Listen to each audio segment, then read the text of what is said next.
कार्यक्रम बिहार बिहान में मैं हूं राकेश। दर्शकों, गर्मी कितनी ज़्यादा है, मतलब कि हम समझ सकते हैं कि सुबह 8 बजे जो दिन तपता है वो रात 8 बजे तक पूरा का पूरा जो दिन होता है और रात भी गर्म ही होता है। अंदाज़ा हम लगा सकते हैं, जब सुबह का समय है, जब हम उठते हैं, ठंडी ठंडी हमें हवाएं मिलती हैं और चिड़ियों की चहचहाट मिलती है, तब हमें मालूम चलता है कि प्रकृति कितनी खूबसूरत है। और इसका दूसरा रूप दोपहर और रात का भी वक्त भी होता है, जब हमें गर्माहट महसूस होती है।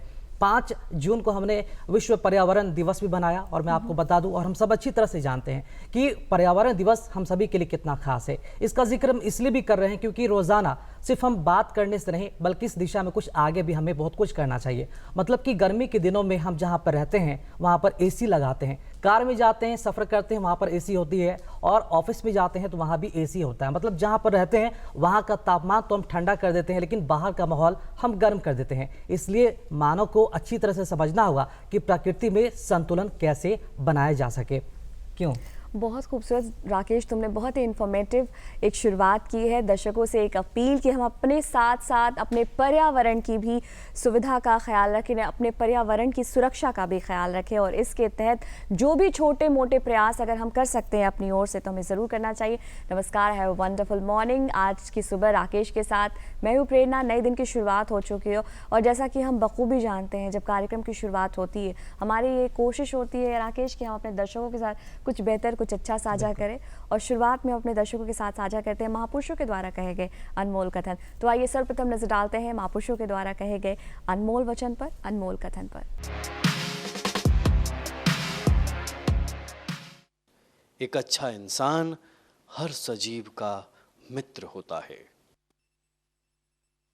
आज हम जानेंगे कि ब्रेन ट्यूमर है क्या, इसके लक्षण क्या है, और इसी के साथ साथ हम ये भी जानेंगे कि कैंसर, ब्रेन ट्यूमर और ब्रेन कैंसर क्या है, क्या दोनों एक है। मतलब कि इन्हीं सब चीज़ों से जुड़ा हुआ जो भी सवाल होंगे आज हमारे सवाल होंगे, और इसका जवाब देने के लिए आज हमारे साथ स्टूडियो में बेहद ही खास मेहमान मौजूद हैं। मैं आपको बता दूं कि आज हमारे बीच मौजूद हैं chief state cancer of institute के, हमारे बीच मौजूद है पटना IGMS के डॉक्टर राजेश कुमार सिंह जी। बहुत बहुत स्वागत सर कार्यक्रम में आपका। बहुत बहुत स्वागत सर। हमारे राज्य के सबसे प्रतिष्ठित संस्थानों में से एक है IGIMS, और आप वहाँ पर कैंसर रोग विशेषज्ञ के तौर पर आप कई वर्षों से आप अपनी सेवा दे रहे हैं। सर, आज 8 जून है और ब्रेन ट्यूमर को लेकर के हमारा ये प्रयास है कि लोगों के भीतर जागरूकता आए।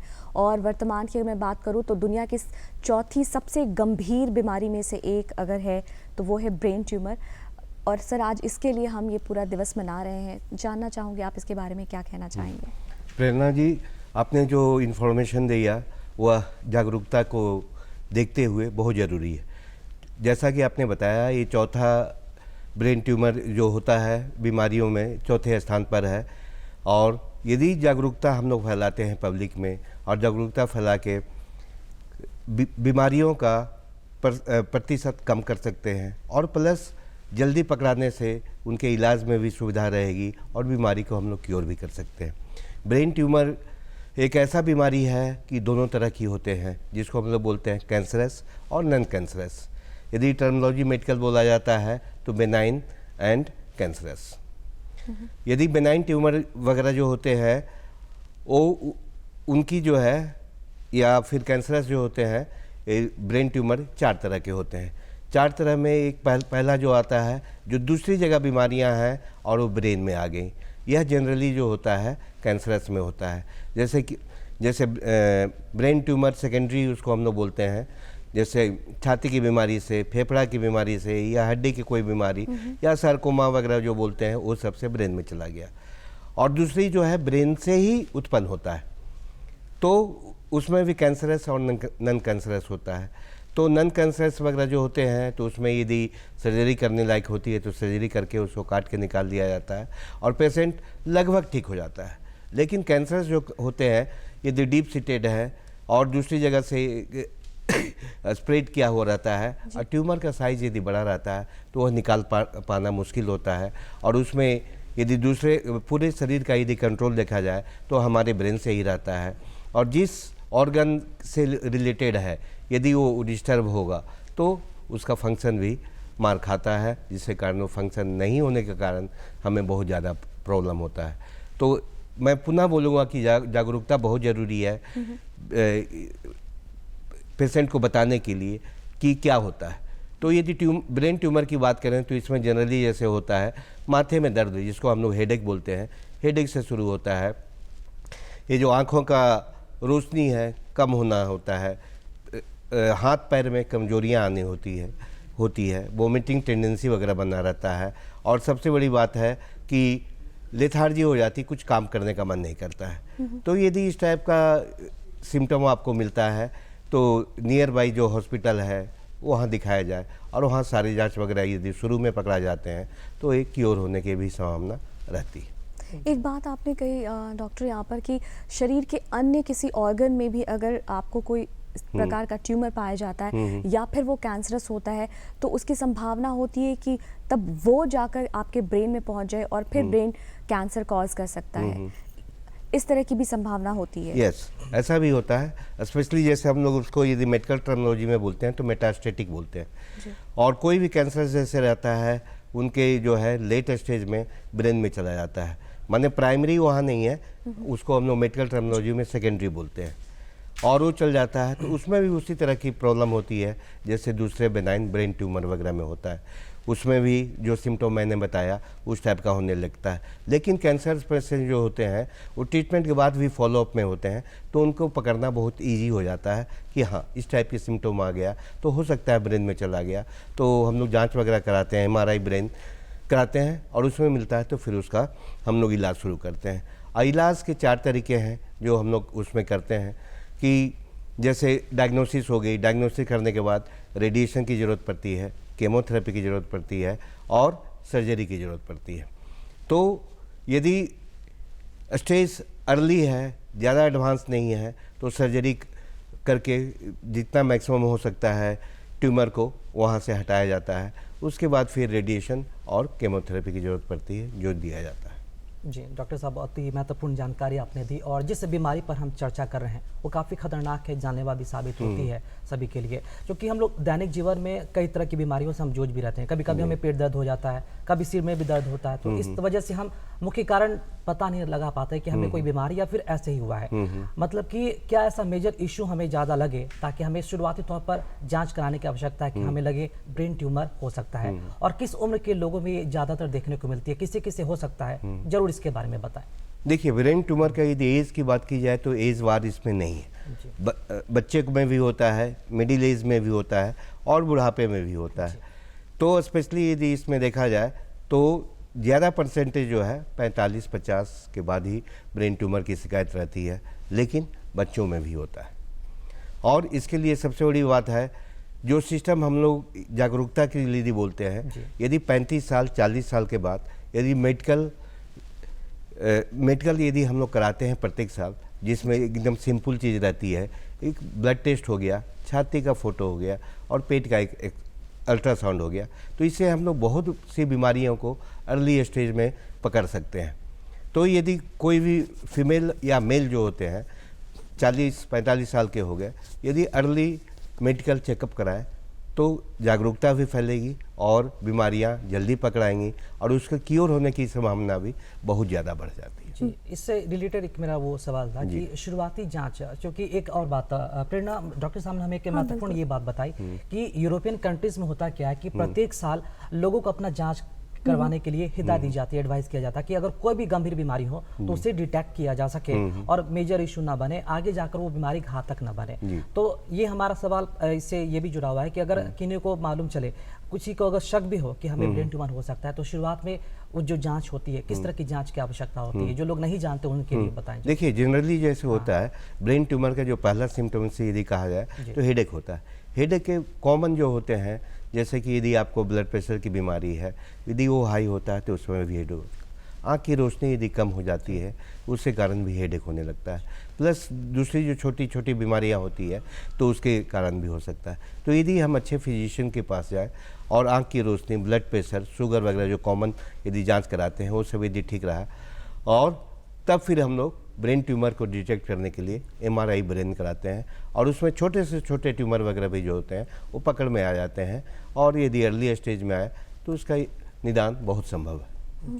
सर डिटेक्शन की बात आप बता रहे हैं, अगर हम कॉजेज़ की बात करें जो बहुत ज़रूरी है कि कारण क्या है इस प्रकार की जानलेवा और गंभीर बीमारी के, तो उस पर आप क्या बताना चाहेंगे? देखिए, यदि किसी एक कारण की बात कर रहे हैं तो पॉसिबल नहीं है। ये यदि बोलते हैं मल्टीपल कॉजेज के कारण होता है। जैसे यदि सबसे कॉमन यदि बोलते हैं हमारा खान पान, हमारा रहन सहन, हमारा वातावरण, जिसके बारे में आप पर्यावरण दिवस के बारे में आप बताते हैं, ये सब के कारण भी जो होते हैं, और हमारे जो लाइफ स्टाइल चेंज हो गए हैं, जैसे ड्रग्स वगैरह लेना, शराब का सेवन, तंबाकू का सेवन, ये सभी जो है हमारी ज़िंदगी को नष्ट करती है और बीमारियों को बढ़ाती है। उसमें ब्रेन ट्यूमर भी है, कैंसरस भी है, सब कुछ। लेकिन सर कई बार कुछ ऐसे बच्चों में ये पाया गया है, ना ही उनकी जीवन शैली ऐसी रही है, ना ही उन्हें वो ड्रग एडिक्टेड रहे हैं, लेकिन बावजूद उसके उन लोगों में, महिलाओं में पाया गया है। इसके पीछे के क्या कारण आप मानते हैं? यदि इटोलॉजी देखा जाए तो ऐसे केसेस बहुत कम रहते हैं, कहीं ना कहीं कोई काउज रहता है, लेकिन कुछ इस टाइप के हैं जो बोलते हैं पारिवारिक, यदि बोले माने फैमिली की तरफ से जेनेटिक जो आते हैं, और कुछ जो है डीएनए में सम चेंजेस के कारण इस टाइप के मिलते हैं। यदि उस टाइप के यदि मिलते हैं तो जो साइन सिम्टम को देखते हुए, या फिर जैसे बच्चों में भी पाया जाता है, तो किसी अच्छे पेडियाट्रिशियन से मिलने से we can detect and we can treat. जी, क्योंकि देखिए, कोई भी नॉट ओनली ब्रेन ट्यूमर, कोई भी बीमारियां आजकल नवजात शिशु जो होते हैं उनको भी होते हैं जी।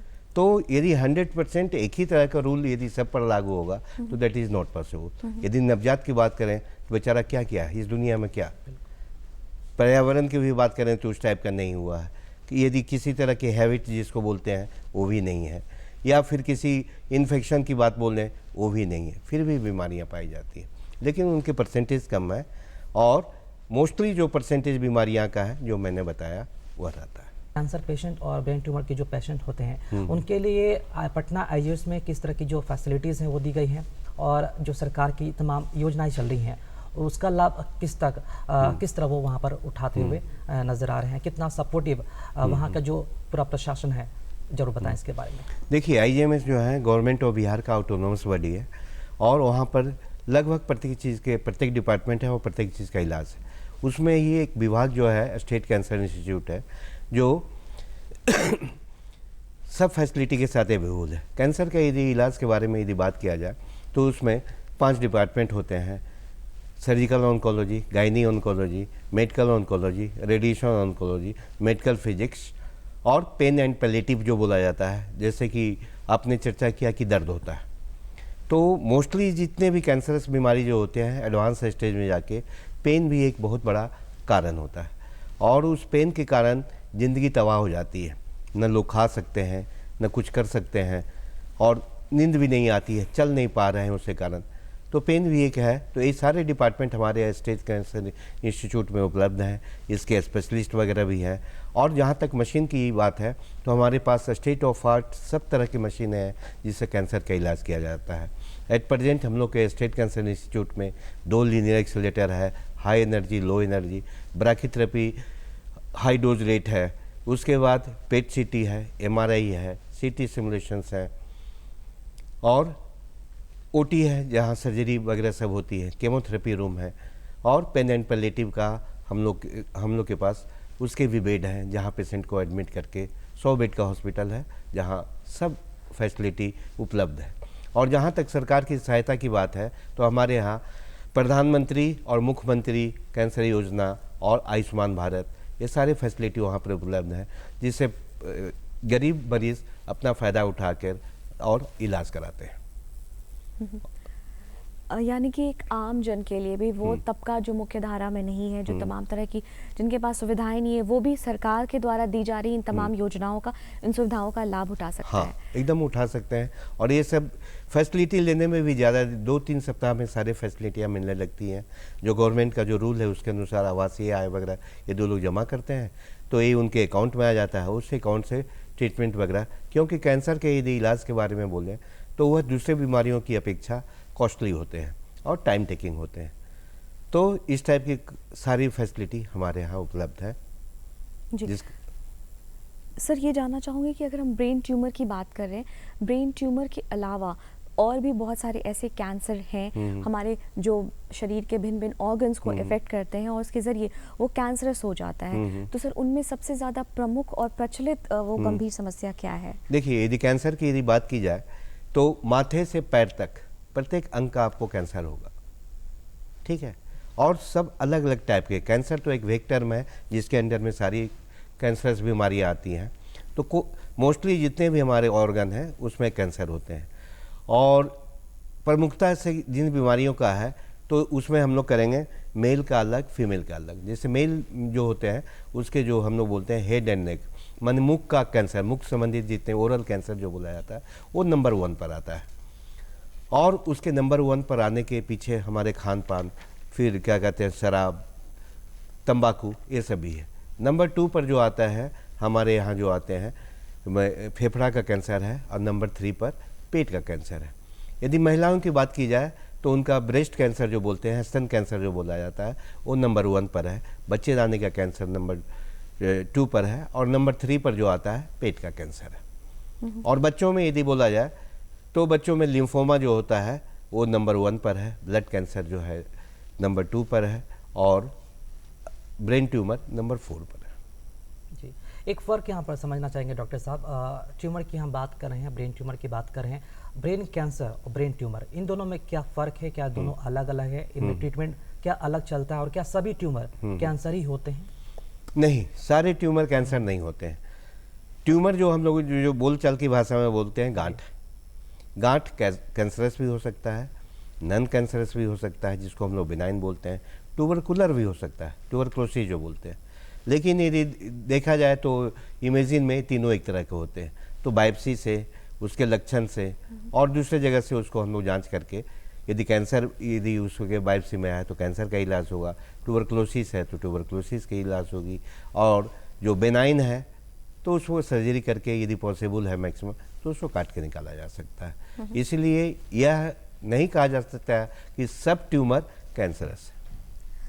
सर ये कितना प्रतिशत, अगर मैं बात करूं कि कोई भी रोगी अगर इससे ग्रसित है तो कितने प्रतिशत संभावना है कि उस रोगी की ज़िंदगी बच सकती है, ट्रीटमेंट अगर सही किया जाए तो? देखिए, जैसे अभी हम लोग जिस पर जागरूकता पर बात कर रहे हैं, यदि जागरूकता में अर्ली स्टेज पर आते हैं तो उनकी ज़िंदगी बच सकती है, और यदि बचने लायक नहीं है तो ज़िंदगी कुछ खींची जा सकती है ट्रीटमेंट के साथ, माने ज़िंदगी को कुछ बढ़ाया जा सकता है। जी।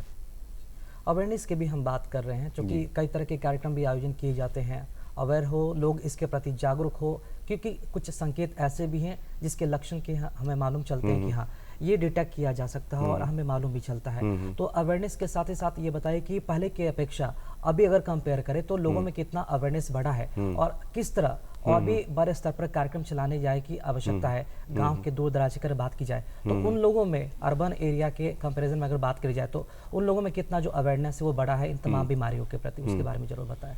देखिए, यदि अवेयरनेस की बात करते हैं तो अवेयरनेस का रोल बहुत ज़्यादा है।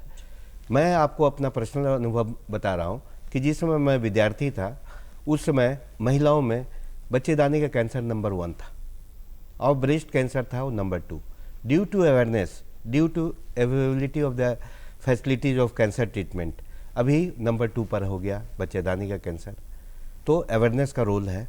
और फिर जैसे हम लोग बिहार की यदि बात करें तो यहाँ पर जो है खैनी, बीड़ी बहुत आम बात है। इसमें अवेयरनेस फैलाकर हम लोग 50% ओरल कैंसर को कम कर सकते हैं। मोस्टली ये जो खैनी, शराब और दूसरे जो लत हैं उसके कारण ये बीमारियां बहुत ज़्यादा होती है। अभी भी जागरूकता की यदि बात बताई जाए तो गांव में जो रहते हैं उन्हें लगता है कि खैनी जैसे गेहूं होता है, चावल होता है, उसी तरह उनके खेत में खैनी का भी होता है, और वो सोचते हैं बेनाइन नहीं है। जैसे पेशेंट को हम लोग बोलते हैं किसी तरह की आदत, तो बोलता नहीं सर, सब कोई आदत नहीं है, कहीं कोई आदत नहीं है, सिर्फ खैनी खाते हैं। इट मीन्स खैनी को लोग डेंजरस में नहीं मानते हैं। तो यदि ये अवेयरनेस हम लोग यदि फैलाएं, जो जन जन तक यदि पाए कि खैनी भी आपको कैंसर का रूप दे सकता है और इससे दूसरी बीमारियां भी हो सकती हैं, तो एक खैनी को कम करके हम लोग अवेयरनेस जगा के बीमारियों की परसेंटेज को बहुत हद तक कंट्रोल कर सकते हैं। सर, अगर हम ब्रेन ट्यूमर की बात कर रहे हैं अगर विशेष तौर पे, तो हर वर्ष का एक थीम होता है। उस थीम के तहत भिन्न भिन्न प्रकार के प्रयास किए जाते हैं तमाम चिकित्सा संगठनों द्वारा, और इस वर्ष का भी एक थीम है। सर, जानना चाहूँगी उस थीम के बारे में आप कुछ बताएं कि इस वर्ष का क्या थीम है और इसके तहत क्या और प्रयास किए जा रहे हैं। देखिए, इस वर्ष का जो थीम है मैंने लो डाउन द स्ट्रेस। यदि स्ट्रेस यदि बोलते हैं तो बहुत सारी बीमारियों का जड़ स्ट्रेस है। स्ट्रेस के पीछे यही होता है कि आपका चिंता।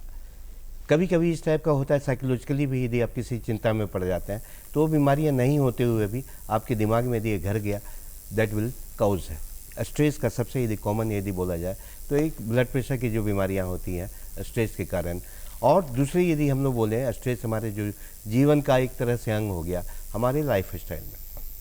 सब जगह है कि ये करना है, ये करना है, वो करना है, लेकिन कभी हमने अपने शरीर के बारे में नहीं सोचा कि मेरे शरीर को कितने आराम की ज़रूरत है। स्ट्रेसलेस यदि आपकी ज़िंदगी रहती है तो बहुत बीमारियों से बचा जा सकता है। और स्ट्रेस सिर्फ ब्रेन ट्यूमर ही नहीं, दूसरे बीमारियों की जड़ है। तो इस साल के जो थीम को यदि देखा जाए तो बहुत हम लोग के लिए लाभदायक है, और उस पर हम अपनी ज़िंदगी को सही तरीके से ढालकर देखें तो बीमारियों से बच सकते हैं।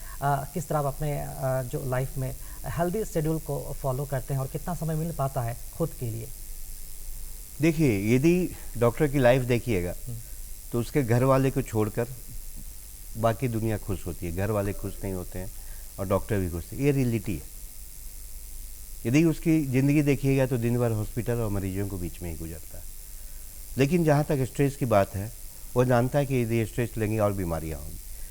तो जितने भी टाइप के माने जो सीरियसनेस और सब कुछ रहते हैं वो बिकम पार्ट ऑफ लाइफ जी। और उस पार्ट ऑफ लाइफ को काम करते करते वो आप में समा जाता है और पता ही नहीं चलता है कि वेयर इज स्ट्रेस। सर, इतने लंबे आप समय से सेवा दे रहे हैं, बहुत सारे गंभीर मरीजों को भी आपने देखा होगा और उनका इलाज भी आपने किया होगा। कोई ऐसा वाकया आपके जीवन में याद है जो आपके लिए यादगार रहा हो, कोई जिसकी आपने मदद की हो, या फिर आपके ट्रीटमेंट से उसके जीवन में बदलाव आया हो, उसके परिवार वालों के जीवन में बदलाव आया हो? कोई ऐसा वाकया अगर आप हमारे साथ साझा करना चाहें। वाकया मेरे जीवन में ऐसा आया है कि एक लेडी थी, करीब 35-36 साल की होगी। उन्हें ब्रेस्ट कैंसर हो गया और मिडिल क्लास फैमिली से थी। पैसे भी उतने नहीं थे। शुरू में वो लोग उधार लेकर सब कुछ उसको कराए, और लेकिन ये लंबा ट्रीटमेंट चल रहा था। उसके बाद उनको जो है दूसरे जगह भी बीमारियां फैलने लगी। तो मैंने उन्हें बताया कि देखिए, इसमें जो है काफ़ी ज़्यादा लंबा कॉस्टली है इलाज, और इस टाइप की यदि इलाज यदि आप नहीं डेवलप कर पाइएगा घर बेचने से या उधार लेने से नहीं होगा। लेकिन थैंक्स गॉड बोलिए सरकारी सहायता आया, और सरकारी सहायता के अंडर में वो लोग आ गए और करने लगे। और जब इलाज होने लगा तो उसके रिजल्ट काफ़ी अच्छे हो गए, और within 1 year she become all right. आज की डेट में जो है वो फॉलोअप में आ रही हैं, जब भी उसको बुलाया जाता है और करीब उनकी ज़िंदगी 10 साल हो गई है, सब कुछ ठीक है। उसके बच्चे जो छोटे थे, बेचारी उसमें रोती थी कि बच्चे का क्या होगा। They become engineer and other professions. तो जब ऐसे मरीज को देखा जाता है जो आपके हेल्प से आगे बढ़े हैं, तो रियली में वो खुशी देती है। वो आपके लिए एक ब्लेसिंग्स की तरह। ब्लेसिंग्स है, हाँ। और प्रत्येक डॉक्टर के यदि लाइफ में देखिएगा इस टाइप के बहुत ऐसे केसेस होते हैं। जैसे होता है ना कि कोई माली पेड़ लगाता है, जब पेड़ बड़ा होता है या उसमें फल आते हैं तो कितनी खुशी होती है। सेम जब हम लोग अपने मरीजों को देखते हैं कि इतने दिन से फॉलोअप में है और सब कुछ ठीक है, ऊपर वाले का आशीर्वाद है। जी डॉक्टर साहब, इस पूरे कार्यक्रम में आपने जो बातें भी कही, उन तमाम बातों से हमने ये नोटिस किया कि अगर छोटी छोटी बीमारी को अगर हम मतलब कि देखने लगे, उसे नोटिस करने लगे, तो बड़ी बीमारियां होने ही नहीं हम देंगे। और उसे रोकने का उपाय कोई और नहीं बल्कि हम ही उसे कर सकते हैं। और उसके लिए ज़रूरी है रोज़ाना अपने डेली शेड्यूल में कहीं ना कहीं उसे योग और एक्सरसाइज को भी हमें शामिल जरूर करना चाहिए। तो जरूर ये बताएं कि छोटी छोटी बीमारियां ना हो, उसके लिए अगर योग या फिर एक्सरसाइज करते हैं तो कितना बड़ा ये मददगार साबित हो सकते हैं, हमें अधिक से अधिक रोगी ना बनने में और स्वस्थ रह सकते हैं। इसके लिए जरूर इसके बारे में बताएं। देखिए, एक पंक्चुअल लाइफ जो यदि बोला जाता है, तो यदि पंक्चुअल लाइफ से आप यदि जीते हैं, पंक्चुअल खाना है और पंक्चुअल आपका दिनचर्या है, यदि उसको यदि देखा जाए, उसमें योगा का भी बहुत बड़ा रोल है। आपके morning walk, evening walk plus time पर खाना, यदि ये रहे तो आपके शरीर की इम्यूनिटी सही रहेगी और बीमारियां आपसे भागेंगी। तो अपने को इंगेज करके एक रूटीन लाइफ यदि हम जिए तो that will be the best for the any human being. जी, तो ऐसे जिन गंभीर बीमारियों के बारे में जो हम चर्चा कर रहे हैं, योग, एक्सरसाइज के बारे में बात कर रहे हैं, और दूसरी तो बीमारी है ब्रेन ट्यूमर, कैंसर, क्या इन बीमारियों में योग और एक्सरसाइज मदद करते हैं हमें उस स्टेज तक न पहुंचाने में? नहीं, बहुत हद तक। जैसे मैंने बताया ना, बीमारियों को डेवलप होने के पीछे बीमारी तभी आती है जब आपके शरीर की इम्यूनिटी लो होती है, मोस्टली। जी। ठीक है, आपके शरीर की इम्यूनिटी लो होती है, और इम्यूनिटी को योगा से या फिर दूसरे भी एक्सरसाइज वगैरह से अपने शरीर को यदि हम स्वस्थ रखें तो बीमारियां हमसे कोसों दूर रहेगी, और आपकी लाइफ स्टाइल उसमें बहुत मदद करेगी। सर, अगर हम नई तकनीकों की बात करें तो हम मेडिकल जगत में एक बूम, एक क्रांति सा आया है, और ये बदलाव हर जगह देखने को मिल रहा है। अगर हम अपने राज्य की मैं बात करूं, बिहार की मैं बात करूं, ख़ासतौर से IGMS की मैं बात करूं, तो यहाँ पर किन किन नई तकनीकों का अभी इस्तेमाल किया जा रहा है और जिसके जरिए जो आम जन है उसका लाभ उठा पा रहे हैं या आने वाले दिनों में उसका लाभ उठा पाएंगे?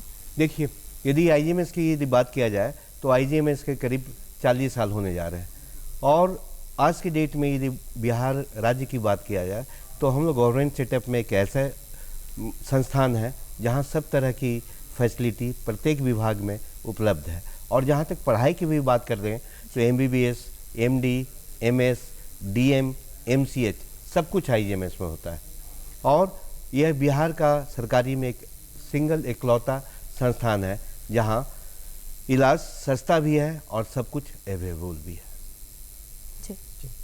तो कई तरह की बीमारियों के बारे में हमने चर्चा की। एक मैसेज हम जरूर लेना चाहेंगे उन तमाम यूथ के लिए भी और उन वर्ग के लोगों के लिए भी जो लोग पान, गुटखा, पान मसाला खाते हैं और खान पान को लेकर कहीं ना कहीं बहुत बड़ी जो लापरवाही है देखने को मिलती है। पान, गुटखा और जो स्मोकिंग करते हैं, सबसे उनमें ये बात देखी जाती है कि वो आसपास के लोगों को भी कहीं ना कहीं वो बीमार करते हैं। उन लोगों के लिए मैसेज क्या देना चाहेंगे? देखिए, पान, गुटखा, सिगरेट या शराब यदि ये बोले ना तो इसके लिए जिम्मेवार हम ही हैं। पैसा दे के हम लोग बीमारी खरीदते हैं। यदि सच्चाई बोलिएगा, पे करके बीमारी आओ मेरे पास। तो यदि इस पर हम लगाम लगाएं, अपने को अच्छी तरह रखें, इससे दूर रहें, तो एकदम स्वस्थ हो सकते हैं और हमारे पैसे भी बचेंगे जो दूसरे कामों में आ सकते हैं। तो मैं यही संदेश देना चाहता हूँ कि ये सब जितनी भी माने क्या कहते हैं आपकी माने बुरी आदतें हैं उनको छोड़ें और स्वस्थ जीवन जिए। डेफिनेटली बहुत अच्छी बात तुमने राकेश की कि हमारा जो खान पान है और ख़ास तौर से जो युवा वर्ग है वो इन्फ्लुएंस हो जाते हैं। आप तमाम तरह की चीज़ अपने दोस्तों को देखकर या औरों को देखकर, और आप इसे मॉडर्नाइजेशन का नाम देकर आप इन तमाम चीज़ों की आदत लगा लेते हैं, इनकी लत लगा लेते हैं, और ये आपके जीवन को कितना धीरे धीरे भीतर कहते हैं कि आपकी ज़िंदगी को कम करता जा रहा है। सर, ये जानना चाहूँगी कि हमने ब्रेन ट्यूमर की बात की और तमाम तरह के कैंसर रोगों की बात की, आपके जीवन के बारे में भी अगर हमने कुछ जाना, थोड़ा बहुत अगर कुछ आपके जीवन के बारे में और जानना चाहें कि सर किस प्रकार से आप चिकित्सा जगत में आए, चिकित्सा इस क्षेत्र में आने के पीछे क्या रुझान रहे, क्या रुचि रही, किसकी प्रेरणा रही, तो क्या बताना चाहेंगे? नहीं, चिकित्सा क्षेत्र में आने के पीछे तो मैं अपना यही बताऊंगा कि सेवा एक भावना थी कि मैं ज़िंदगी में कुछ पढ़ूं और लोगों को सेवा करूं, स्पेशली ये जो है मैंने चिकित्सा क्षेत्र में। और उसमें मैंने अपने मेहनत किया। मेहनत करने के बाद फिर BHU से मेरी पढ़ाई हुई। दिल्ली वगैरह में जो है मौलाना आज़ाद मेडिकल कॉलेज से सीनियर रेसिडेंसी एम्स में काम करने के बाद फिर मैं यहाँ पर जब आया तो IGMS में इस क्षण जो उनका यदि बोलिएगा तो उस समय भी IGMS कैंसर के क्षेत्र में नंबर 1 था। उस समय तो लीनियर एक्सीलरेटर से इलाज नहीं होता था, उसमें कोवाल्ट मशीन थी, ब्रैकीथेरेपी मशीन थी, और वो धीरे धीरे डेवलप करके आज इस मुकाम पर हम लोग पहुँचे हैं कि वह सेंटर जो है स्टेट ऑफ आर्ट हो गया। और सेवा भावना यदि बोलते हैं तो कैंसर मरीजों का यदि देखिएगा तो लाइफ बहुत मिजरेबल होता है। और जैसे मैंने पहले भी बताया था कि सब तरह का इसमें जो होता है economical, physical, mentally and socially stress आते हैं, और लोगों को हिम्मत से काम लेना चाहिए, जागरूकता के थ्रू फैलाकर हम लोग कर सकते हैं। और जैसा आपने कहा कि न्यू जनरेशन, तो न्यू जनरेशन में भी जागरूकता फैलाने की ज़रूरत है। इसीलिए हम लोग कैंप वगैरह जो है स्कूल में और कॉलेजेस वगैरह में कैंप लगाते हैं, क्योंकि देखिए रूट वही है। यदि फादर या मदर को यदि किसी तरह की यदि इस टाइप की आदत है, तो यदि बच्चे बोलेंगे कि डैडी ये नहीं करना है, मम्मी ये नहीं करना है, तो यदि उसमें जागरूकता हो जाएगी तो पूरे परिवार को हम लोग बचा सकते हैं। जागरूकता फैलाना ही हमारा सबसे प्रथम उद्देश्य है और इसी के तहत हम आज ये दिवस विश्व भर में मना रहे हैं। 8 जून को हम मना रहे हैं विश्व ब्रेन ट्यूमर दिवस। सर, आप हमारे कार्यक्रम में आए, इस विषय पर तथा अन्य भी विषय पर आपने हमें बहुत सारे महत्वपूर्ण जानकारियाँ दी, अपना कीमती वक्त दिया, इसके लिए हम आपका तहे दिल से धन्यवाद करते हैं। बहुत बहुत शुक्रिया। नमस्कार। तो दर्शकों, आज का हमारा खास कार्यक्रम बिहार अभियान का अंक आपको कैसा लगा, खत लिखकर हमें जरूर बताएं, क्योंकि हमें इंतजार आता है आपके प्यारे प्यारे खत का। तो उठाएं कागज और कलम और लिखें हमारा पता है कार्यक्रम बिहार अभियान, निदेशक डीडी बिहार, दूरदर्शन केंद्र पटना, फ्रेजर रोड, पटना 8000001। हमारा ईमेल आईडी है director ddkpatna@gmail.com।